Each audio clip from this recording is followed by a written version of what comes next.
Hello everybody, my name is Sean. I'm 16 years old and this is the start of my channel.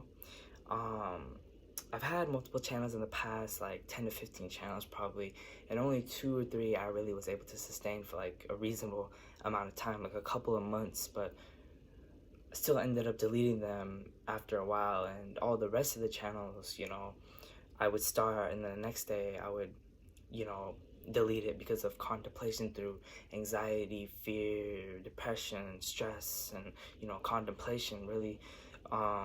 And I feel like now is a really good time in my life to, I feel like I can actually start a channel and sustain it, and be successful with it because I've been through depression, and that's really what I want to talk about today because I've been through depression. And a lot of times when I was going through my depression, I would see videos, I would see stuff that, I was trying so hard basically to get a cure, but nothing worked. Even growing up when I was depressed, because I'm just realizing at this point that I was depressed, I just didn't know about it. And that's what really sucks because sometimes you don't even know about it and you're wondering why is all these things happening, and you're basically going paranoid, and it really sucks. And that's really what I was experiencing, even growing up, when I was depressed. I didn't know what was right. I didn't know what to do, and life really was confusing for me. And I was always confused. I was always experiencing mind fucks. And this was because I was trying to find so many things to do growing up. Like, I tried to use sports as a cure. I tried to use meditation as a cure. I even got very good at meditation and even completed the Final Destination. And sure, I don't really suffer anymore, but it's not like that can cure everything. And that's really why depression sucks, and that's really what I experienced because it seems like everything I tried in my life, beliefs that I tried to gain, my religious beliefs, internal beliefs, really even the things that I tried to do that were internal or related to the internal, it seemed like calmer things like meditation and art and stuff like that, versus active stuff like physical stuff like sports and stuff.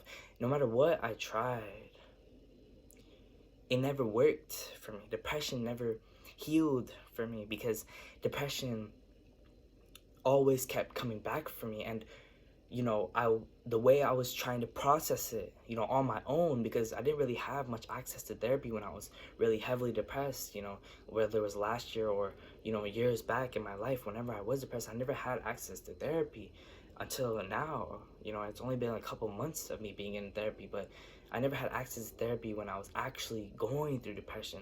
And so I would try to process it myself. That's why I got into meditation and stuff. And the way I would try to process it was in an external way, to have all these external things to basically, not necessarily the goal was to run away from my depression, but even though it didn't seem like I was running away, I really was running away by trying to find all these external fixings, quick fixes, externally, like sports, hobbies, beliefs, things that I did that were external, that didn't really put in any internal work to me, and didn't really heal my suffering internally. I was just doing it externally to heal the external of the internal, not really the full, true internal, and just to temporarily, quickly fix my pain and heal my depression. And that's why my depression kept coming back for me, because I was never able to truly overcome it. Like, the way I was treating depression was, depression is just a wall that I hit and I have to jump over it. But see, the wall kept coming back for me. So as soon as I climbed the wall, I just faced it again, because I'm never actually putting in the real work. I'm always running away, always trying to find these quick fixes, and I can't accept the pain. That's something that's really powerful that I've learned to do, is accept the pain. It's okay to be depressed. It's okay to have, all these traumatic stuff, and sure, it sucks and you wish you could be quote unquote normal, but to be honest, there's no such thing as normal anymore in this world. A lot of people undergo trauma, and some people it takes years, but only because the process has to be done right. The process is going to take long, but that's okay, because the real process is sitting with the pain, you know, because like I said about the external, you always trying to find externals, and as you climb the wall, it hits you again. You climb the wall, it hits you again. So it keeps coming back for you. So that's not true change. So the only true change is internal. Because when you're changing internally, that's when you truly sit with the pain. There is no climbing the wall when you face it. The wall has to be crumbled down on its own, not with you hitting it. So because in psychiatry and psychology, there's a term called fight, flight, or freeze. When you experience a pain or some sort of episode from a traumatic experience, like a trigger, an emotional, overwhelming feeling, you know, overstimulation of your brain. When you experience these type of things, you either fight, flight, or freeze. You either fight the wall, freeze, just stop and don't know what to do with the wall, or flight the wall, which is run away from it and just keep avoiding it. So all three of those don't relate to internally healing, because nobody ever wants to just stop and observe the wall. Even the freeze is frozen right in front of the wall, but still avoiding it. So nobody wants to try to figure out why the wall is here, why the wall even keeps arriving in the past, why the wall is formed, what's forming the wall, what is causing this depression, what is it? Is it trauma? Is it your habits? Is it your life? Is it the people surrounding you? Are you getting bullied? What is the cause? Why is this wall being built up? Because the wall built itself. Why would you build yourself a wall through depression? Why would you build yourself a wall? So the wall is already built. So the only way to truly heal your depression is not to necessarily overcome, because what I mean by overcome is you're just skipping it. But I don't mean that depression cannot be overcome. I just mean that when you overcome depression, the only true way to overcome it is to truly sit with the pain. And not saying like you'll never be depressed when you overcome your depression. It's just that when you overcome depression, there is no running away or fighting it or just freezing and being in a complete avoidance of this depression that hits you. Because when depression hits you, it's like a wave that crashes the sand, and the sand is your brain, and the wave just keeps crashes onto you out of nowhere, because sometimes it's high tide, sometimes it's low tide. And so when it hits you, and now you just feel like you just don't know what to do. Like sometimes a trigger will hit you out of nowhere, and sometimes you might have emotional flashbacks, like when you have complex PTSD and something triggers you, you have emotional flashbacks, and now you can't move for the rest of the day. You're fucked up for the rest of the day because it hit you out of nowhere. So depression hits you out of nowhere, and that's why the fight, flight, or freeze always are the three options that we choose from. But nobody ever wants to face it like this, because when I was going through depression, one thing that I did is either fight or freeze. I never wanted to avoid it. I mean, I really did all three, but one big part of my life was when I tried to fight it, and I was facing all these things in my depression, and that's what was wrong, because I was feeding the wrong urges. I was feeding urges that were not really urges, they were obsessions. So obsessions are not urges, because obsessions are just things that I'm attached to but I don't necessarily want to do, and I know it's unhealthy, but I keep doing it. And so when I try to fight it, I let myself be okay with triggers, but also I kept trying to fight the pain. I didn't really accept the pain. So I was getting triggers, but thought that I had to do all this stuff to not get triggered, to heal the trigger, instead of just accepting the pain for what it is. And that right there was the external fight. And then when I would freeze, I would avoid it and go do something else, or don't know what to do. And when I would go over, I would run away and try to do all these things. Like one thing that happened in my life when I was going through depression was I tried to live such a positive life. and obsessed over that positivity to avoid the depression, because depression was so low, but the positive life was so high.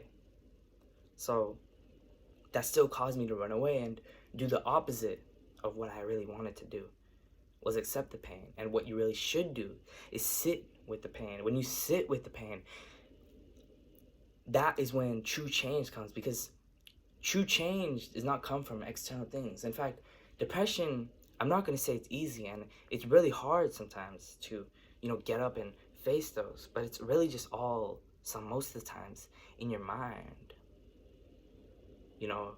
The decisions that you make come from your mind. So you really can get over depression effortlessly, because a lot of times the more effort you try to put to get over depression, depending on what you're doing, sometimes can be actually bad for you. So when you face depression, observe the wall and see why and what is causing this, and recognize what is causing this wall to even be built, because life should not be so hard and so triggering and so traumatic. Life can be like this, smooth sail and effortless, but when these walls pop up, we never want to recognize what it is, because a lot of people might think that pain is weak. Even myself, when I didn't want to accept the pain, that's why I was fighting it, because I didn't want to accept that I could be in so much pain, because I thought it was weak. I thought it was stupid. I thought that's not really pain. But see, even the littlest things can cause depression. Even just falling down and hurting your knee can cause depression. A little thing can cause depression. So depression is such a powerful emotion, a powerful experience that we have in our bodies and our minds that can really take over our whole life. And that's why when you use the externals to change and try to do it, you end up trying to do all these things that you don't even want to do, but you only do it because of your depression. So really, in essence, what you're doing there is letting the depression control you, and you won't ever change. So really accept the pain and heal internally instead of trying to do externally, because life externally cannot go well without the internal being good. But people think it's the opposite. People think if your external is going good, then you will be good internal. So that's why people think, oh, if I have money, I'll be good. But no, you won't, because you still might be depressed. Money is just external. Money is just materialistic. And that's just one example. So face your depression. Don't run away from the wall or try to fight the wall. It's okay to be in pain. It's okay to be depressed. But when you face the wall, just observe it. Take a step back and just look on. See what is causing this. Why am I keep getting triggered? Why, if the same thing happens over and over again and it keeps messing you up, eventually that can be a lack of effort to put in the work to recognize what is actually going on. So your internal has to be good for your external to be out. So why heal the external first when the internal is the most important one? And that is how you truly heal depression, how you truly get over it, because depression is healed from internal, and that's how you really sit with the pain and accept the pain. Once you embrace that depression, once you realize and recognize the depression and embrace it and say, okay, I am depressed, then your brain doesn't know how to respond, because you've accepted the pain and you're okay with it. You're not fighting it and you're not avoiding it. You're not freezing. You're not scared of it anymore. And so you face it, and then you finally get over it. And that's how you truly get over your depression, man. Because so that's it for the video. I'm not gonna be a weirdo or anything, but I will ask to subscribe, probably like every video. But that's my first video. Depression is hard, depression sucks, but it's very non-complex. I'm not going to say easy, but it's very non-complex to understand how to get over your depression, only when you sit with the pain. So that's it for my first video. Subscribe, and I'm out.